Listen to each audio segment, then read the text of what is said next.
level okay? Well, thanks for coming to the briefing today for Thursday, May 21st. I hope you already received the briefing packet in the mail. And as always, you can find a lot of COVID-19 resources on what is now, I think, the cityofplattsburgh.com's most popular website, our COVID-19 information and updates page. As you may have seen if you saw the governor's speech, and I sent to each of you or each of the media stations a summary of the governor's talk today. He talked about his great concern for the PMIS syndrome. That's the syndrome affecting children. What I really want to talk about today is just how important it is to wear masks. We've been saying that all along. As a matter of fact, the city of Plattsburgh, as you know, us and Laredo, Texas, were the first two cities in the nation to have an emergency order for wearing of masks. And I'd like you to look at this graph. And notice on this graph, this red line is the number of active cases. And we know that most all the activity for COVID-19, much of it has been in the city because that's where the density is. That's where the quarantines have been, etc. Look at the active cases rising up very dramatically, starting to go up that exponential curve. And this is what we're seeing in early April. We were afraid that because of our proximity to Montreal, the hotspot in Canada, and our great population of students, et cetera, that go back and forth to New York City every weekend with the schools, this was going to be the rural hotspot in the entire country. And it was on its way to doing that, as you can see by this huge upward climb in active cases early on in April. Then, on April 2nd, we imposed a mask wearing policy in the city, and look at how it dropped off almost immediately, really profoundly. And we've been seeing that in other areas around the world as well. New Zealand has been incredibly effective. The entire country only has 24 new cases when I looked last. This is because of mask wearing. And there's a lot of skepticism at first about mask wearing. Some of you may have heard the complaints, why would we have to wear masks? Well, now we know why. Now, the study that I referred to on our website is a major research study that just came out in the last few days. Dr. Rietzma from the hospital also spoke of it, I think, yesterday. And it shows that there's not a single more effective policy at beating this virus than wearing masks. Not hand washing, social distancing, a vaccine. Nothing is going to beat this down like wearing a mask. So if we want our businesses to open up, if we want to get back to normal, if we want to bide our time until the vaccine comes around, there's one simple policy: just wear a mask. So that's kind of the theme I'd like to talk about today. If we can just continue to do that with the diligence that our citizens have shown ever since April 2nd, we can continue to do very well in this region and hopefully get back to something normal. Now, wearing a mask is not absolutely normal, but it's only necessary when we're around people that aren't members of our household, as you know, and it's incredibly effective, as all the data, including the one in Plattsburgh, demonstrates. Please wear a mask. The next area I'm concerned about with our opening is next week we're going to be coming into phase 2 openings. Phase 2 includes personal care professionals, like our massage therapists perhaps, but certainly our hairstylists and salons, etc. You know, you've been hearing a lot of chatter about when are hair salons going to open again. That cannot by definition, those personal care professionals cannot by definition do their job and still respect minimum social distancing. Unless you are like Edward Scissorhands and can have like an 8-foot long pair of scissors perhaps. So I'm advocating for them to be wearing masks, but go farther than that, an N95 mask. An N95 mask is normally only recommended, you've got an N95 mask, only recommended at first for healthcare professionals, as you recall, because there's such a shortage of masks then. And we want to reserve them for healthcare professionals. But we're getting over that hump. N95 masks are more available. But remember, the masks that we're wearing aren't designed to protect us. They're designed to protect the people around us in case I sneeze or I say my S's quite loudly and cause others to become infected. So I'm recommending N95 masks for those individuals, the professional care, personal care professionals, because they're individuals that have to work in very close quarters, and we can't afford them to get infected. Because if they get infected, they take it to someone else. And if you've been watching the governor's briefing lately, he's been pointing out that Healthcare professionals and first responders who've been wearing masks all along actually have a lower infection rate than the general public, even though they're working with COVID-19 people on every single day. So masks are very effective. We need to keep our hairstylists and salon owners, etc., protected, because they come into contact on a given day with way more people than I will. Heck, I'm the mayor of a city, and they probably come in contact with 5 times more people on a given day than I do. They need to be protected so they don't become super carriers for infection. So I'm recommending to them N95 masks and also face shields. I've been working with somebody to procure them. He's donated a number of masks, and we're getting in a number of face shields to provide to our city residents who are also working in the personal care industry. Now, the city officially can't do that because there's a prohibition from the city of using taxpayer resources to donate to other individuals. So I'm just working on the side with this individual to do it, and we'll hear more about it next week as that date comes closer. But we've now got about 1,000 N95 masks for personal care professionals, and we're receiving a couple hundred face shields, and we really would recommend they do that. We're going to try to get them out to them next week. That can make such a huge difference. On the health side, there's 100% confirmed cases in Clinton County now, still in 4 known fatalities. It's been a 50% increase in positive cases already this month. That's quite shocking. 35 newly confirmed cases so far this month. And you know some of the circumstances, 2 things going on. One, there's that flagrant incident with a number of partiers that then infected and quarantined others. And we're also doing far more testing than before, so that partially explains the increase, I'm sure, too. One time when we couldn't do enough testing, some of those were in the probable category rather than the confirmed category. Now, anybody's probable, we now can confirm because we have more tests. This region is exceeding all the benchmarks set forward by the governor for various phase openings. We're doing on average 77.1 tests per month per 1,000 in population lately. The 7-day moving average for Clinton County is 45.4 tests per 1,000. We just need to exceed 30 tests to do our share and meet the guideline. The 7-county region we're pooled in has a monthly average rate per 1,000 of 82.9 tests. That's almost three times more than we're required to do to meet the benchmark. As a matter of fact, the North Country has the best statistics in every single category. Lowest infection rate by antibody count. Why? Because we're wearing masks, because we've been put in social distancing so early here. The fewest number of hospitalizations, new hospitalizations, and new positives. The greatest amount of excess hospital capacity to take care of people that could become really sick. And also the highest moving average testing rate in the entire state. As a matter of fact, we're about, twice as high as the next best region. So a couple of weeks ago, I was very concerned about testing. Now, we're all-star testing in this region of 7 counties, going all the way out to Watertown and down to Hamilton counties. So I'm very proud of that, and I'm very pleased with what our city, our residents have been doing to really do its share in getting that positives rate down. Unfortunately, still in the state, we have today almost 160,000 positives in this part of the state outside of New York City. Testing rate across the state of 77.3 per 1,000, lower than what we're doing here, as I mentioned. 364,000 known positives, and 28,863 people have died as of today in the state. Death rate rose by about 105 since yesterday, 27 of whom, about a quarter of whom, have been in nursing homes. The nation now exceeded 1.6 million positive cases and 96,000 deaths. By this end of this Memorial Day weekend, we'll reach that 100,000 death threshold that the president, the White House, recently stated would not even occur until the very end of the epidemic. So clearly, it's very troubling. We have 5.2 million cases in the U.S. About 30% are in the United States. 334,000 deaths worldwide. Last week I told you I thought that Russia was going to become the 2nd most afflicted place, and Brazil was still far down but coming up quickly. But I estimate by late tonight Brazil will be the 2nd most afflicted in the entire country. It's just our entire world. It's just a terrible disaster what's going on there. We know that in our system we started to get to the point of almost overwhelming the hospital system in New York City. right to the brink.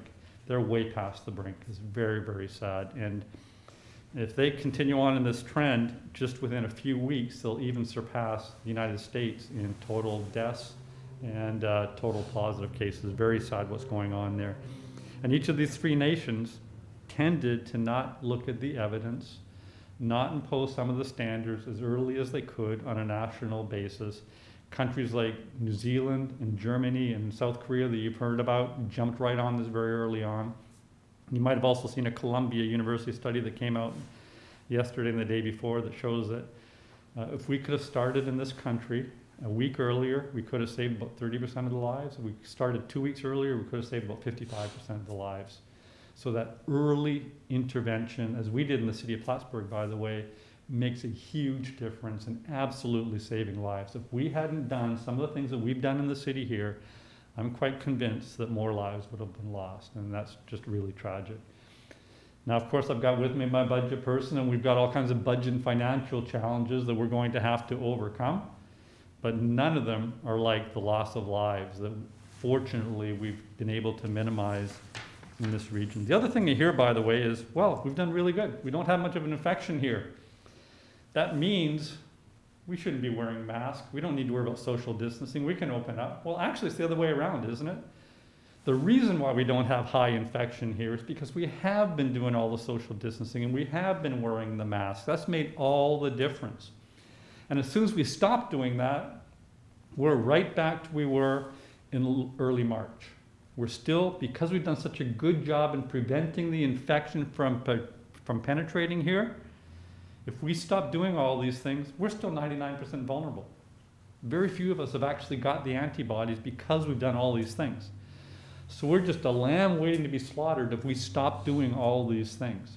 So yeah, it's inconvenient to have to wear a mask, but this is our best chance to really lick this thing, buy us to some time, get to the point where we can have a vaccine and still be able to do the things we want to do, like opening up, enjoying ourselves outside, going to shops, etc. We can only wear a mask.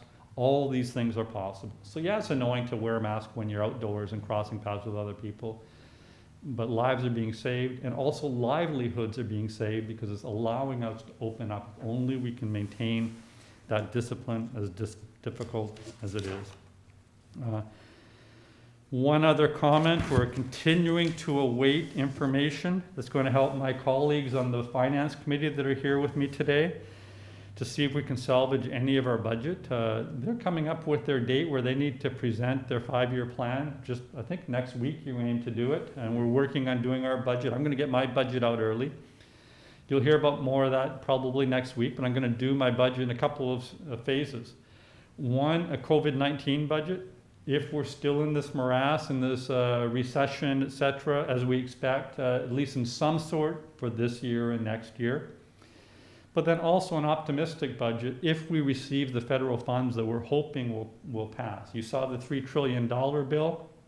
That would have helped bail out the city and all the various other municipalities and states. But there's also another bill sponsored by a bipartisan group of Republicans and Democrats in the House and the Senate, much smaller. It was more aimed at state and local governments. And that's about $500 billion.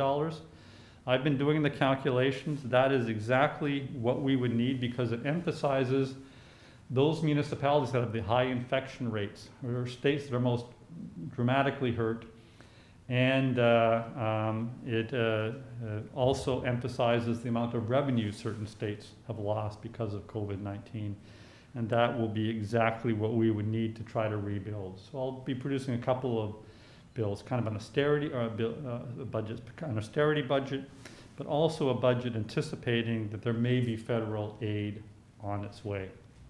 And then we'll hopefully go from there and start rebuilding the city and get it back to where we thought it would be just a few months ago before all this actually occurred. So I'm optimistic that we're going to be able to figure this out. Obviously, our work is cut out for us, both for protecting our lives and our livelihoods, but I'm perfectly confident that we're up to the task. And I know everybody's working really hard in the Finance Committee to make that happen. Let's wish our Congresswoman and our senators good luck in shepherding that sort of aid through, because our community and other communities very, very much need it at this point as well. So enough from me. If there's anything that my colleagues might want to add from the finance perspective, please.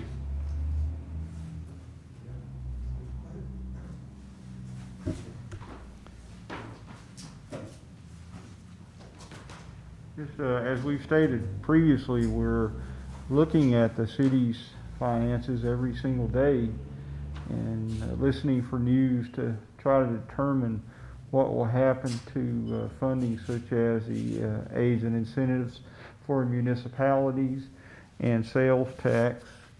And the news, unfortunately, is not good and keeps growing worse, it seems, week by week.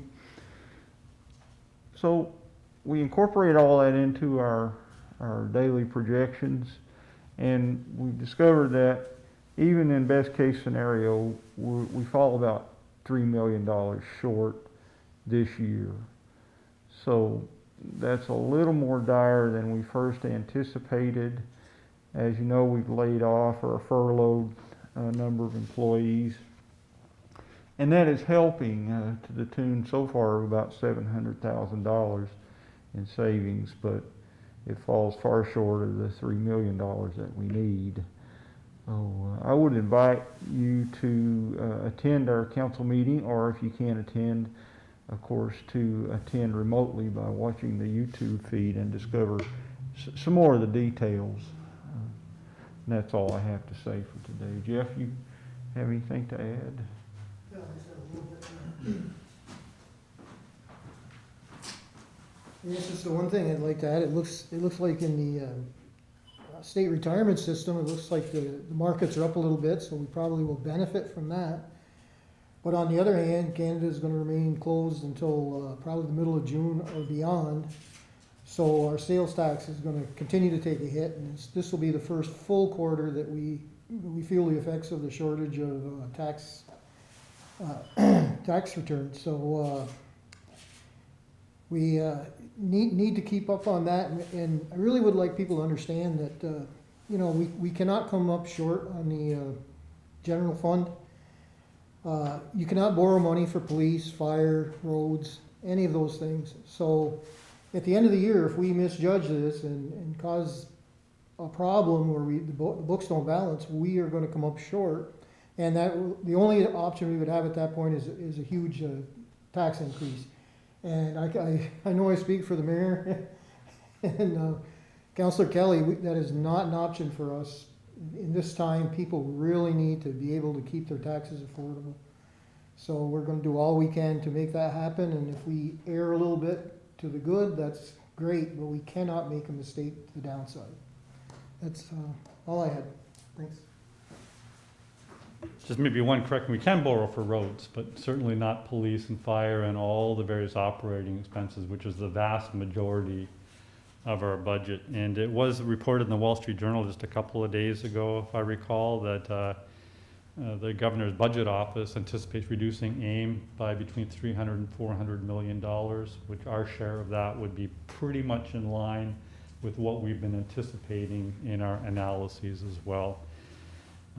We receive grants of various sorts, financial restructuring board, etc., from the state government, and all awards right now are frozen. They've been frozen since April 1, and they're expected to be reduced. And those reductions aren't temporary reductions. If they reduce something like an FRB award, that won't be reinstated later on. It will be simply lost to pay for the state budget shortfall. So let's keep our fingers crossed in the success of this bipartisan effort called the SMART Fund and hope that it will pass. Any questions? Yeah, so phase 2 starts next week. If everything goes well and we're continue to be on track with all of our benchmarks, like I say, we're exceeding the benchmarks in every category compared to every single area in the entire state. So I would anticipate that 15 days after phase 1, phase 2, the governor will allow to be incorporated then. So that would be May 30th, because phase 1 began on May 15th. But that ultimately is the governor's call, but I think that's probably what's going to happen. Okay. Now, you said yesterday online that you're asking people in Plattsburgh if they would be okay with wearing masks for the next 5 months. Is that something that you think you're gonna impose on people, or is that just like a suggestion? It's highly recommended. I don't know if I have the power to impose it. As you know, I can do emergency orders that last only 5 days at a time. The governor also has a face mask order in place. His has been recently extended to June 6th. So that's also in place. It'd be up to him. I would highly encourage him to consider policies that extend it if we don't have some sort of other prophylactic or vaccine solution to this dilemma. It turns out that this is about the most effective way you can possibly imagine, as you saw from the diagram, to lowering the infection rate. So that 5 months, that's, you know, you want people to wear the face mask whenever they're out in public, whenever they're doing, you know, things where they can't socially distance, is that what you're asking people? The recommendation from the research is they came up with a 4 to 5 month period because they believe that we can avoid that second wave that people are talking about if we can do it for 4 to 5 months. The wave is expected in the fall. We didn't really get the wave here. We nipped it in the bud. So they came up with a 4 to 5 month recommendation based on the expectation of when that wave would occur. And again, it's only when you can't maintain social distancing. Like here, we're more than 6 feet apart, but you know, who knows? There's some research that says that some speech can actually carry a little bit farther than 6 feet. So if you're around people that aren't members of your household, which is really not all that much of your day unless you're working with the public, it's really not that much of your day, just wear a mask. And it can make the world of difference for you, your loved ones, and our entire community. And with a gorgeous Memorial Day weekend on tap, you know, are there any concerns with more parties popping up?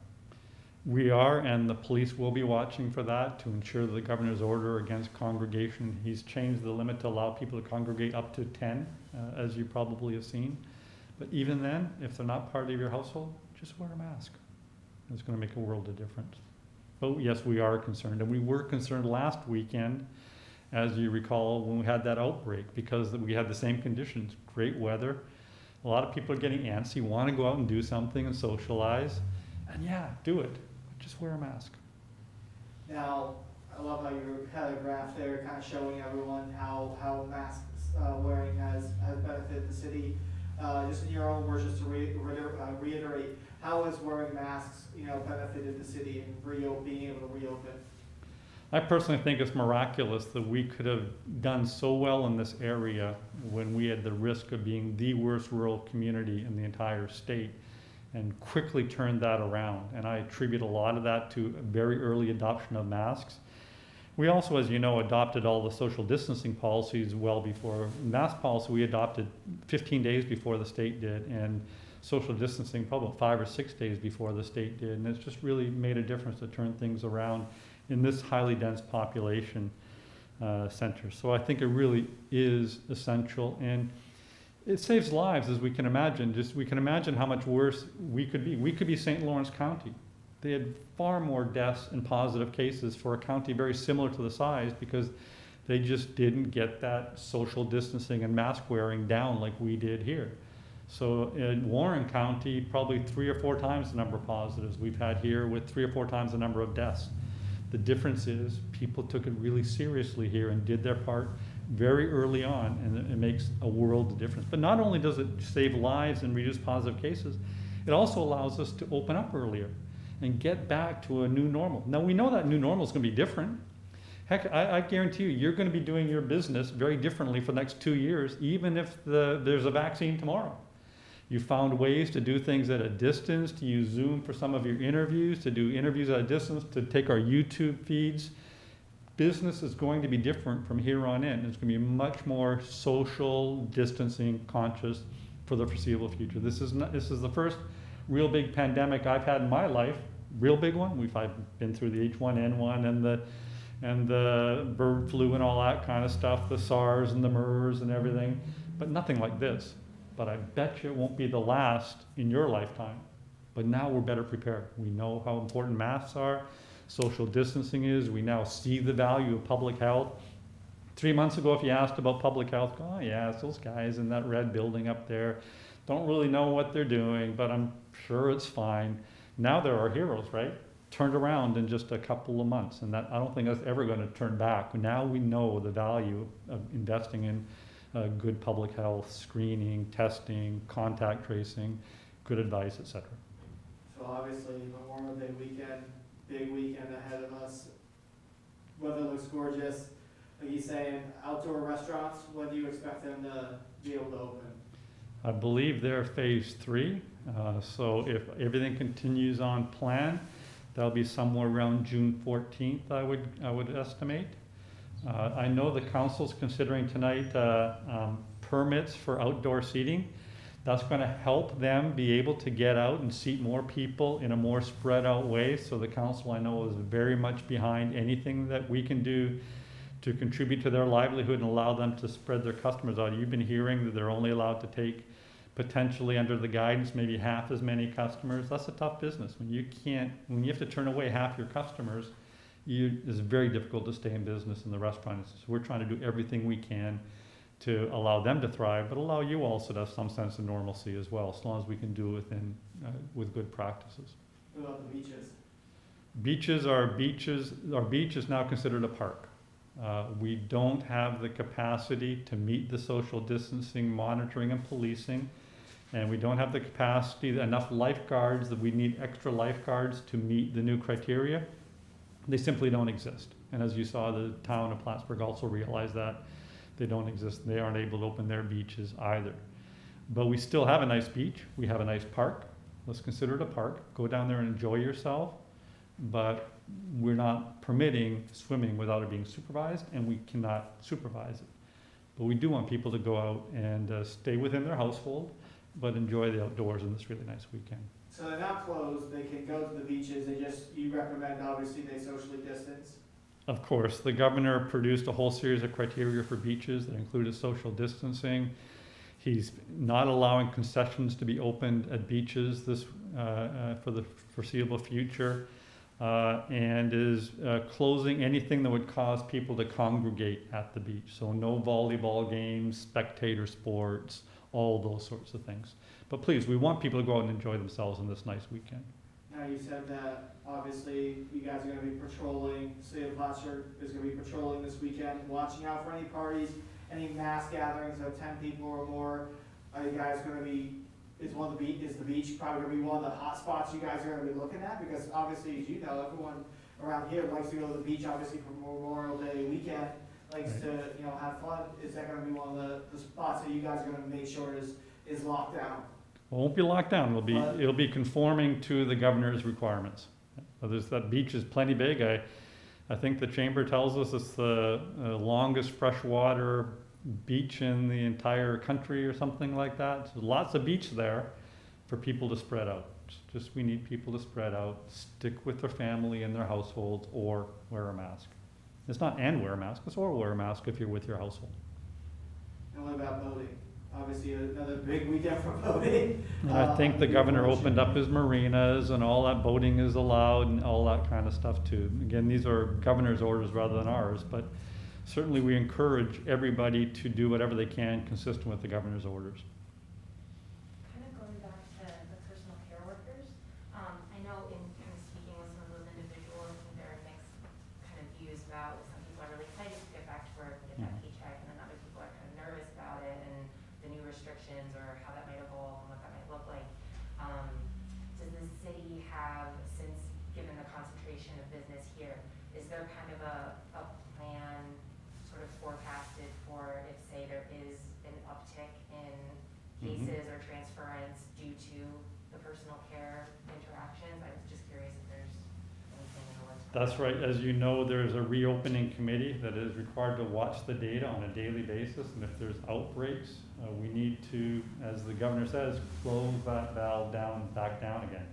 Not just close it down a bit, but shut it off if we start to threaten going up that mountainside again. I know the various officials will be looking at that very carefully. So my job, just as a citizen, is to do whatever I can to help protect that group. Nobody should be forced to open, obviously, and a lot of people will probably choose not to open.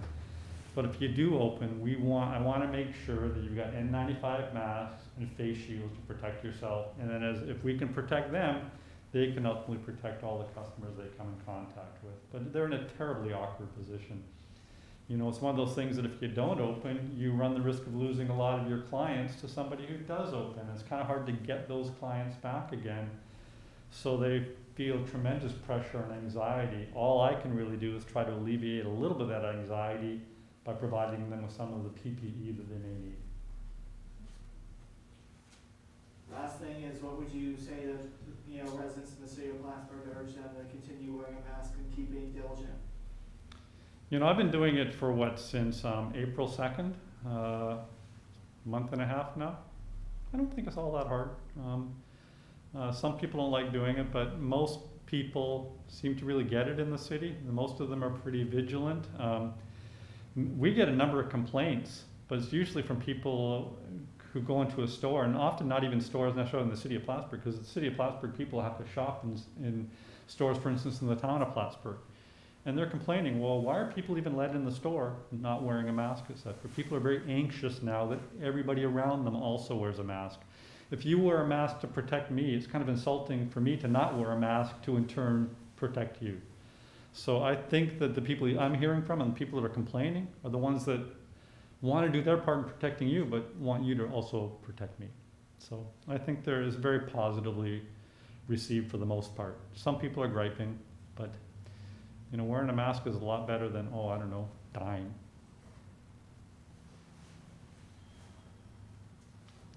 Any other questions?